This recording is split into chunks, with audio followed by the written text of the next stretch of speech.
In the 19th century and early 20th century, it wasn't common for a Somali to die of hunger or poverty. And I'm going to read a part of a book titled Sun, Sand, and Somals. This is a book that was published in 1921, and it was written by one Major H. Rain, who was a district commissioner in Zeila. And in this book, in chapter 2 of this book, he describes to us what used to happen, especially regarding the poor people of Zeila and how they were taken care of. Now, I need to point out that in this book, of course, he's trying to make the British look like the saviors. But even in that attempt, you can see that he's describing a cultural thing among the Somalis, especially when it came to how to treat the poor. But let's read and see what he says. But I needed to make that point that you have to realize that in some ways he's trying to make the British look like they were the ones who had come to save the Somalis. But is it actually? Now let's read and see. This is what he says. And this is when he's describing to us what his functions were in Zeila and how his office was. He goes into a lot of detail, telling us the staff and the functions and the duties and responsibilities that used to be taken care of in that office. Now, this is what he writes. He says, Monday morning is usually the busiest time of the week.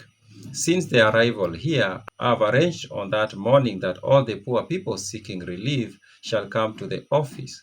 Such an arrangement is looked upon by the scallywags of the town as being tantamount to an invitation to parade with the paupers. Now, the use of the word scallywags is not a word that I've ever come across until I was reading this part.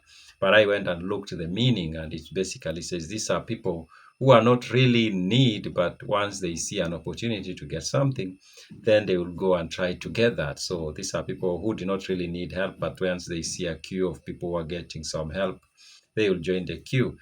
Of course, that happens in every society. He continues, not only the scallywags, but shameless old men and women of independent means take the opportunity, trusting to lack or an oversight on my part, to line up with the crowd and beg for 4 anna bit. Something for nothing is always worth acquiring. Of course, is human nature. Now, 4 anna bit was a unit of money that was being used during this time. It was a unit of the rupee, and the rupee during this time was very much used in the East Africa part, especially the regions that were under the British. So that's the amount that was being given out to the people who would queue on Mondays at Zeila to get some help from the British colonial government. And I need to point out that there is a place where this money was coming from. The British were not spending their own money. And in another video, I did read a book where it was explained to us that actually there was one primary policy when it came to financial management during colonial time through the colonial office in London. And that is there was no money that was going to leave UK and go to the colonies or protectorates, not even to pay salaries for the officers, the British officers. All the money had to be collected locally. So you need to bear that in mind. But there is such a collection of cripples and genuine masakins, poor people, well known to the police and ready to eat up our slender fund, that the imposters stand little chance of getting anything. So in the end, money used to go to the really needy people. That's what he's saying. Of course, the first thing to be done is to weed out these latter gentry and send them off with a word or two of discouragement, of course, telling them you're not going to get any help because you don't need it. Then the people who have friends or whose sections belong to the district are separated from the absolutely friendless. Now, when he uses the word sections here, I've realized that in the book, when he uses the word sections and subsections, he means the clans and the sub-clans. So there are people who had their own people, and those one will not be helped. And there is a reason for that, and he's going to explain for us. And he says, the former are assisted to make representation to their people of their necessity. Caravans from the interior are approached and asked to help their tribal brethren. The bush Somals, these are the nomadic Somals, the pastoral Somals, not living in town, if they have any money, often respond to such an appeal, giving their dole with a pious hope at the back of their mind that Rubama will book it up against them for future good of their souls. Rubama here is God. Now, of course, again, we need to read this text with a lot of care and understanding and the right backdrop. Of course, he's trying to basically make it sound like the people are not giving out of good heart per se. They were giving because they were expecting something back from God. Whatever the case, I don't know how we will know that. Maybe that's what he observed. I'm not ruling out that being the case, but it's suspicious that he has to forefront that way of looking at things. Anyways, he tells us the people from the interior, and of course, the rural areas have always had very little poverty in Africa.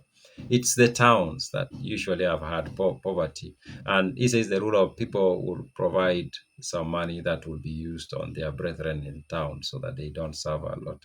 He continues, and the people who are left are cripples, some of whom crawl on all fours, frail, bent old men and women, deformed children, the sight of whose with her twisted limbs and pathetic eyes will wring the last sixpence from anyone but a hard-hearted DC. So he's basically saying some of these people looked really bad, that they will make you feel a certain way and maybe find yourself giving out your money or a lot of money to them. But he says he's hard-hearted himself. He was the DC, the district commissioner, so he would not do that. Who is so used to looking at and seeing these things? Amongst these people, we endeavor to divide as fairly as possible the monies of our fund. Now, he's calling it our fund, but actually it's not the British fund. This is a fund, and he's going to tell us how this fund was built. And he says 4 annas, which is 4 annas, 4 pence, which is the unit of the money they were using, will fill those empty stomachs for at least one day, and with care for two. So he says when they receive that money, they will spend it, they will get food and spend it for maybe 1 or 2 days. One need have no fear that the money will go in drink. Such things are not done here. So, of course, when in very many societies, even the society we live in today, in Kenya, for example, if there's money given out to the very poor of society, there is one major worry always. And the worry is that those people are going to take that money and go spend it on alcohol. That's a major worry in very many societies. But he says that was not a worry in Zeila and British Somaliland in general, because the Somalis did not drink alcohol. And it's something I've talked about in other videos, that they did not drink alcohol. When our fund is all gone, we have a whip round amongst the merchants of the town, who are, according to their means, a very charitable lot. So once the money is done, they will go to the merchants in the town, the business people, and ask for money. And he says these people are very charitable. So the money did not come from the British. Anyways, this money either came from the taxes they collected locally. It seems like not so much came from that, but the significant section or amount of that money most likely came from the people giving up money or giving out money or contributing the money to that fund. Human nature is human nature all the world over, and who knows but that the DC secretly notes a generous donor as man to be helped when the occasion arises. Now, here he's saying something that is again trying to imply that the people who gave their money to help the poor did not give out that money because they had a good heart. Is because they were expecting something in return from the DC, the district commissioner himself, the guy who wrote this book. That's what he's insinuating. Maybe there are other people, or some of the people gave out their money because that's what they were looking forward to.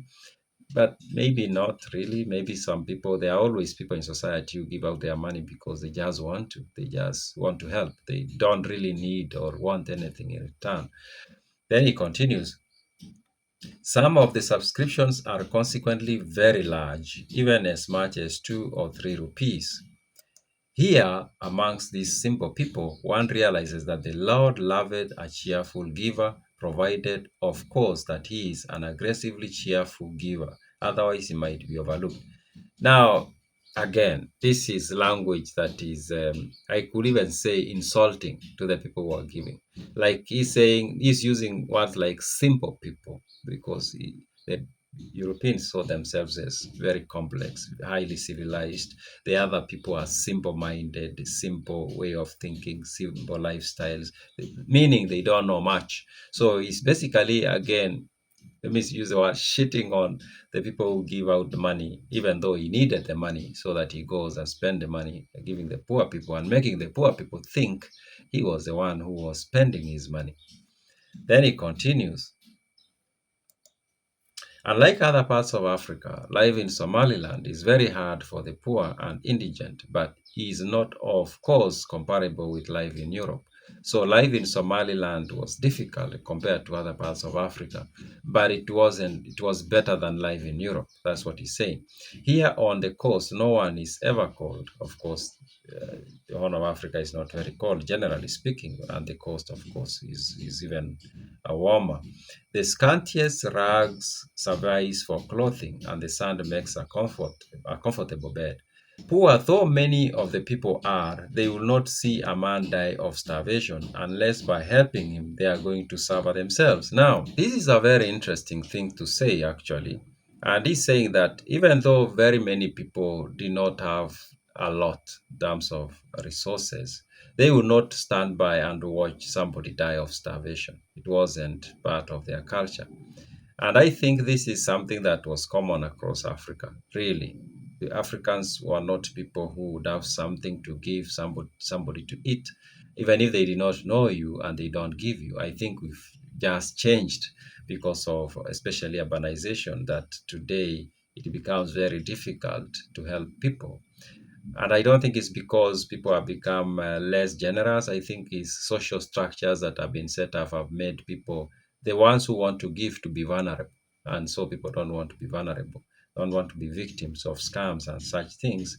And so people don't help. But he says during this time, people would give food to people, and the only reason why they would not give is if they thought that was going to harm them. Of course, maybe they were going to not eat themselves or they were going to be punished. And when I read this book, especially considering that this individual participated in the war against Muhammad Abdullah Hassan, the dervishes, I'm thinking they used to punish people who give food to some people. I'm thinking that's the context within which I understood that line. He continues, it is necessary to remember that no ultra-human or excessively sensitive race could hope to survive in this country. Of course, reality is reality.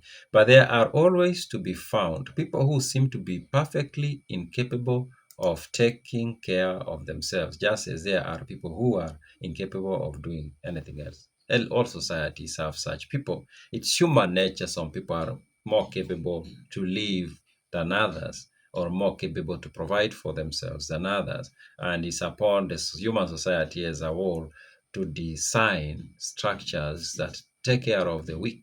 I think that's what makes us humans, actually. That's what differentiates us from other animals, if I might say that. That for us humans, unlike other animals that don't care about their weak or even destroy them, we humans take care of our weak, and we build structures that makes sure that the strong survive, the weak also survive. Now, you can check the description box, the pinned comment, and you can get a link to where you can read this book. Those are my random thoughts.